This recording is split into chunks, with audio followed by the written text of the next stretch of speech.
Welcome to the Occupational Safety Leadership Podcast, episode number 135. In today's episode, we continue the journey on hazard identification.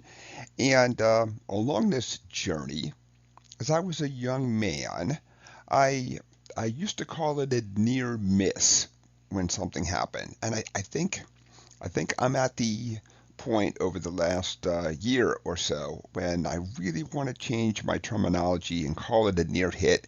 I really wish that I could say that I somehow dreamt this up, but the more I talk with other safety professionals who have gone this route, it seems like they're getting just a little more traction. So let's just dive right into it then.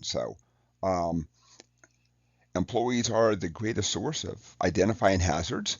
So when either a near miss or a near hit, depending on your terminology, and I would say that don't think that because I'm saying this that you guys should go out and change a course because you have to do what's right with your culture in place. Then you know.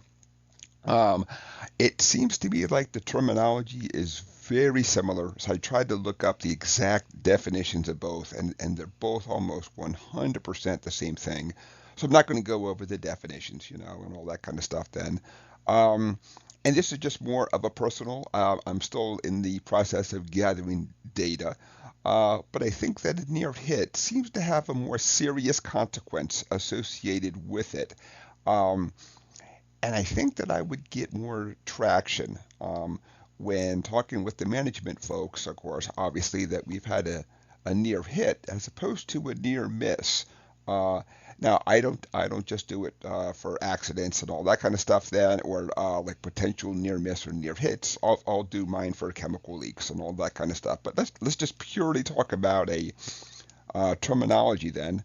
Um, I think I'm going to go back and I'm going to change and look at introducing this more and more into what I'm doing out there. So it has taken me 2 or 3 years to really kind of gather enough data, talking with enough other safety professionals, um, just to kind of see what their experience was. Of course, I had heard it, so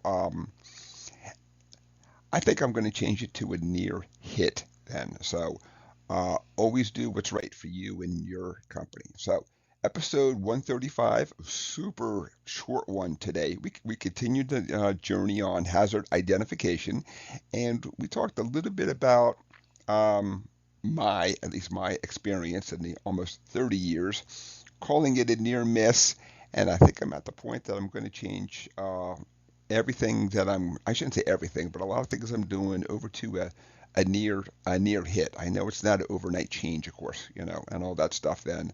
Um, but I think that's going to help me to get more traction because a near miss just kind of sounds like, well, it's lucky nothing happened. Of course we'll investigate it and all that, but when you think about a hit, I think that's going to have a lot more gravity. That's going to have a lot more of a hey, here's the consequence of what could happen as opposed to a near miss. So, and it may take me a couple of years to really have the data to really see if changing it over really had a difference or all I did is just change the terminology and everybody was doing a great job of taking it serious.